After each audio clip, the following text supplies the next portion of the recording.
Dios le bendiga hoy con la clase sobre la multiplicación de los recursos. Recuerde que esta serie tiene el propósito de equipar al creyente para el ministerio. Vamos hacia la introducción que nos dice: hay necesidad de recursos para la obra evangelística. Ellos son materiales y también espirituales. Muchas veces los tenemos limitados, pero lo poco o lo mucho que tengamos para el servicio de la obra en las manos de nuestro Dios puede ser transformado, multiplicado y adaptado a sus propósitos. El milagro de la alimentación de 5,000 hombres, sin contar las mujeres y los niños, es un testimonio con las más claras demostraciones de misericordia y cuidado de Jesús por la humanidad, por sus discípulos y también del propósito. Primer punto: el ministerio evangelístico exige dedicación y compasión. El servicio cristiano llega a ser intenso y agotador. Vamos hacia Marcos 6, que comenzamos con el verso 30, que dice: entonces los apóstoles se juntaron con Jesús y le contaron todo lo que habían hecho y lo que habían enseñado. En este verso se les da a los 12 discípulos el título de apóstoles. Esto nos dice que estos seguidores de Jesús se habían convertido en embajadores suyos, siendo dignos representantes de él. Los 3 evangelios sinópticos, Mateo, Marcos y Lucas, concuerdan en que los 12 acababan de regresar de su recorrido por el norte de Galilea, donde Jesús los había enviado a predicar el evangelio, sanar enfermos y echar fuera demonios. Lucas 9, del 1 al 2. Después de esta gira, donde habían experimentado ayudar a los necesitados, ver el poder de Dios manifestarse, sus fuertes luchas contra los poderes de los demonios, ellos estaban deseosos de compartir toda su experiencia con su maestro. Verso 31. Él les dice: venid vosotros aparte a un lugar desierto. Cuando aquí dice desierto, estamos hablando de un lugar solitario. Y descansad un poco, porque eran muchos los que iban y venían, de manera que ni aún tenían tiempo de comer. Después de toda aquella labor tan motivante y agotadora, ellos necesitaban descansar y tener un tiempo a solas con su Señor. Sabemos que lo necesitaban por el llamado e invitación que Jesús les hace en medio de un gran movimiento evangelístico, que se nos describe así: de manera que ni aún tenían tiempo de comer. De este tiempo de descanso físico, compañerismo con su maestro, oyéndoles sus experiencias, inquietudes y hasta preguntas que ellos tenían, podemos aprender que Él nos permite descansar y cuidar de nosotros mismos después de cumplir con nuestras asignaciones. Verso 32 dice: y se fueron solos en una barca a un lugar desierto. Lo hicieron con el maestro bajo su orden, a un lugar, en este caso solitario. Como les decía, cuando dice desierto, aquí se refiere a estar solos. Punto B. El hambre espiritual conduce a la gente a una búsqueda insistente. Por siglos los israelitas y algunos que vivían entre ellos, que no eran del pueblo de Israel, esperaban la llegada del Mesías. Al Jesús iniciar su ministerio en Galilea, predicando, enseñando y haciendo sanidades y milagros, la gente lo seguía con ansia de recibir alguna de esas bendiciones prometidas para cuando llegara el Mesías. Por esta razón, el Señor y sus 12 apóstoles no les sirvió de mucho irse, porque dice el verso 32, dice: se fueron solos en una barca a un lugar desierto. La gente lo supo y lo siguió, dice el verso 33. Muchos lo vieron ir y le reconocieron, y muchos fueron allá a pie desde las ciudades y llegaron antes que ellos y se juntaron a él. Lo que estos predicadores junto a su maestro necesitaban era una pausa, que les trajera tranquilidad. Pero no podemos negar que al tratar de ayudar a otros, como es el pobre, el enfermo, el endemoniado, al pecador, resulta físicamente agotador. En este caso, este viaje de descanso no pudo pasar inadvertido por la gente que le seguía. Punto C. La compasión de Jesús anticipa la manifestación de su gracia. Verso 34. Y salió Jesús y vio una gran multitud y tuvo compasión de ellos, porque eran como ovejas que no tenían pastor, y comenzó a enseñarles muchas cosas. Jesús, al ver esta gente, o la gran cantidad de gente que lo buscaba, no reaccionó molesto. Por el contrario, cuando los vio, dice que se sintió conmovido y le respondió con amor. El amor de un pastor por sus ovejas necesitadas, Juan 10:14. Él sabía que algunos venían solo para ser sanados y resolver sus problemas temporales. Oportunidad que él aprovechó para enseñarles, dice el verso, muchas cosas. Es muy posible que tuvieran que ver esas muchas cosas con la necesidad de que ellos fueran salvos, de recuperar su esperanza y de esperar la redención eterna, que comienza con el momento en que le abrimos nuestro corazón al Señor. Punto D. La compasión de los discípulos demuestra la preocupación humana. Verso 35. Cuando ya era muy avanzada la hora, sus discípulos se acercaron a él diciendo: el lugar es desierto y la hora ya muy avanzada. La preocupación de los discípulos era ese sentimiento físico del ser humano cuando ve la crisis. Nos compadecemos de los que sufren, pero estamos incapacitados para ayudarlos. Los discípulos veían la puesta del sol como la hora de terminar y de despedir a la multitud.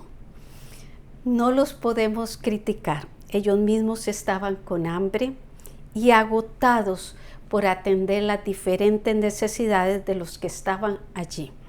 Y recuerde que además venían de una gira evangelística. Verso 33 dice que ellos le dijeron a Jesús: despídelos para que vayan a los campos y aldeas de alrededor y compren pan, pues no tienen qué comer. La solución propuesta por los discípulos en este verso es: despídelos. Pero la compasión divina, que va mucho más allá, no solo a favor de los necesitados, sino también de los que sirven al Señor, se crea una lección para sus siervos sin dejar fuera la ayuda que Él le iba a dar a esos miles que lo fueron a escuchar. Pregunta: ¿para quiénes es la compasión divina? Punto 2. La alimentación de la multitud ilustra la evangelización del mundo. Debemos evaluar y consagrar nuestros recursos. Seguimos en Mateo 6. Recordemos que la solución, para conectar con lo que dejé del capítulo anterior, recordemos que la solución de los discípulos ante el hambre de aquella multitud fue: despídelos. A lo que Jesús responde en este verso 37, dadle vosotros de comer. Ellos le dijeron: que vayamos y compremos pan por 200 denarios y les demos de comer. Aquí viene la lección para sus siervos: denle ustedes de comer. Yo pienso en el impacto que esto provocó en ellos al oírlo. Pensemos que eran 5,000 hombres, y si cada uno de ellos llevaba su esposa y un hijo, Vamos a decir que la cifra ya subía a 15,000, pero es posible que fueran más de 15,000. Luego se pensó en el dinero que se necesitara, porque lo que se necesitaba era una gran cantidad, tan grande para cubrir la cantidad de alimento que ahí se iba a necesitar. En Juan 6:7 vemos a Felipe que dice que 200 denarios no serían suficientes. Si un denario cubría un día de trabajo, para darnos una idea, pensemos en un trabajador de hoy que gane $50 al día. La suma sugerida entonces sería de $10,000. Lo que podemos concluir hasta aquí es que en el desafío que Jesús les lanzó, ellos pudieron ver que las demandas y las necesidades eran mayores a sus recursos. A lo que Él les contesta, verso 38, ¿cuántos panes tenéis? Id y vedlo. Y al saberlo dijeron, 5 y 2 peces. Jesús sacó a sus discípulos de una mentalidad. Les mostró otra opción. Vaya donde está la multitud y miren cuántos panes tienen. Y no solo encontraron pan, sino que dice que además habían 2 peces, enseñando así Jesús a ellos que Él puede, con lo mucho o lo poco que tengamos en sus manos, si lo ponemos en sus manos, esto va a ser transformado, multiplicado y adaptado a los propósitos con el que Él quiera usarlo en el campo de la siembra. ¿Podía Jesús hacer que cayera pan del cielo? Ya lo había hecho anteriormente, ¿verdad? En el Antiguo Testamento. ¿O podía ser un milagro por el cual quedaran todos satisfechos? Claro que sí. Pero Él prefirió tomar en cuenta lo que la misma gente tenía. Tremendo mensaje. Esto es poderoso. Pensemos en el dueño de aquellos panes y peces. Era su alimento en medio de un lugar solitario y a una hora difícil para encontrar alimento. Él conscientemente no sabía el milagro que se iba a realizar o que se podía hacer. Y si él estaba ahí, era porque él había llegado con una necesidad. Pero a la pregunta de los discípulos, él respondió: Dios puede hacer grandes cosas con lo poco que le damos, además de que Dios busca corazones compasivos. Punto B. Debemos planificar y organizar nuestros esfuerzos, verso 39. Y les mandó que hiciesen recostar a todos por grupos sobre la hierba verde, verso 40, y se recostaron por grupos de 100 en 100 y de 50 en 50. Jesús, después de recibir estos panes y estos peces, les pide lo que acabo de leer. Fue la manera de organizar una multitud que bien podían haberse atropellado unos a otros tratando de alcanzar el alimento que se les iba a dar. Al estar recostados, fíjese, prevenían un movimiento desordenado y a la vez les facilitaba el servirles ordenadamente. Los grupos que fueron de 100 y de 50 era para contarlos con mayor facilidad. Así que Dios no es un Dios de confusión, no es un Dios de desorden, sino de paz, nos dice 1 Corintios 14:33. Dios ama el orden y la organización para el desarrollo de su obra. Eso incluye el culto y demás actividades dentro de la iglesia. Todo lo que hagamos en su obra debe dignificar a Dios y que cuando otros lo vean puedan glorificar a nuestro Padre que está en el cielo. Punto C. Debemos depender del poder de Dios para ser eficientes. Verso 41. Entonces tomó Jesús, ¿verdad? Los 5 panes y los 2 peces. Y levantando los ojos al cielo, bendijo y partió los panes y dio a sus discípulos para que los pusiesen delante, y repartió los 2 peces entre todos. La planificación, el orden, la organización y la buena contabilidad en la obra de Dios no nos exime de confiar y depender del poder absoluto de Dios, que nos permite ser parte de su obra. La actitud de Jesús de tomar los panes y los peces, de alzar sus ojos al cielo, bendecirlos con una oración de gratitud y poder, nos recuerda que toda buena dádiva y todo don perfecto desciende de lo alto, del Padre de las luces, en el cual no hay mudanza ni sombra de variación, nos dice Santiago 1:17. Y también esto nos enseña a ser agradecidos. Colosenses 3:15 en su segunda parte. Con esta actitud de humildad y gratitud, ofreciendo lo poco al Señor, Él lo bendice y lo multiplica. Ellos empezaron a ver la multiplicación cuando lo dio a sus discípulos, porque los verbos tomó, levantando, bendijo y partió están en el tiempo aoristo griego, que indica una acción instantánea. Pero el verbo dio está en pretérito imperfecto, que sirve para recalcar la continuidad. Estuvo dando a los discípulos. Punto D. Debemos conservar y utilizar los resultados. La última enseñanza práctica que podemos aprovechar de esta lección tiene que ver con la conservación y el uso de los resultados de un avance evangelístico. Veamos los 3 datos importantes que se nos dan. Uno está en el verso 42, que dice: y comieron todos y se saciaron. Jesús logró desaparecer el hambre de aquellos con la porción justa.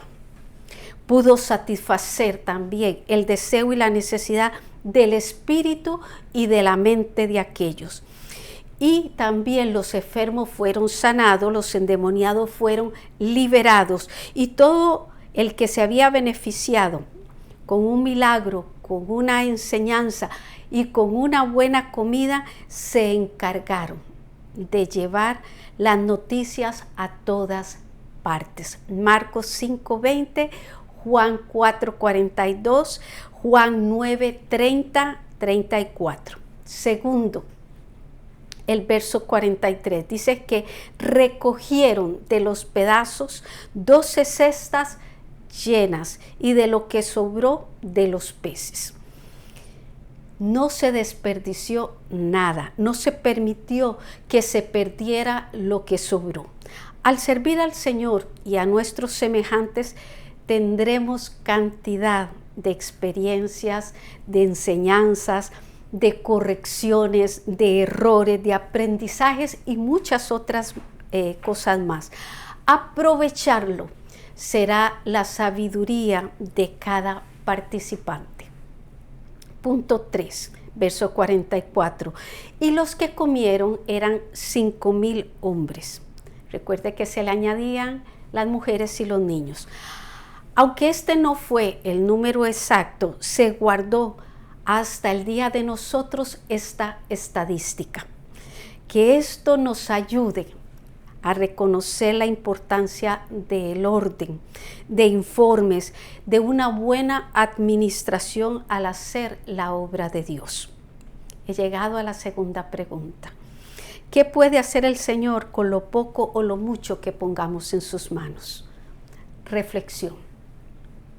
Les resumiré los pasos que se siguieron para la realización de este milagro de multiplicación. Uno fue que se evaluó y se consagró los recursos, en este caso los panes y los peces.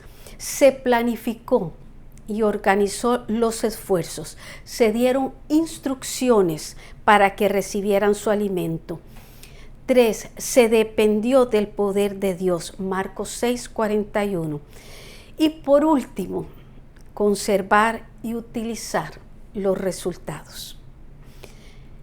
El Señor quiere que le demos nuestros recursos para que Él los pueda usar en la sed de otros. El bien más preciado con el que podamos empezar es con lo que nos dice Proverbios 23:26, cuando nos dice: dame, hijo mío, tu corazón y miren tus ojos por mis caminos. Para la próxima semana los espero con la experiencia personal y la evangelización.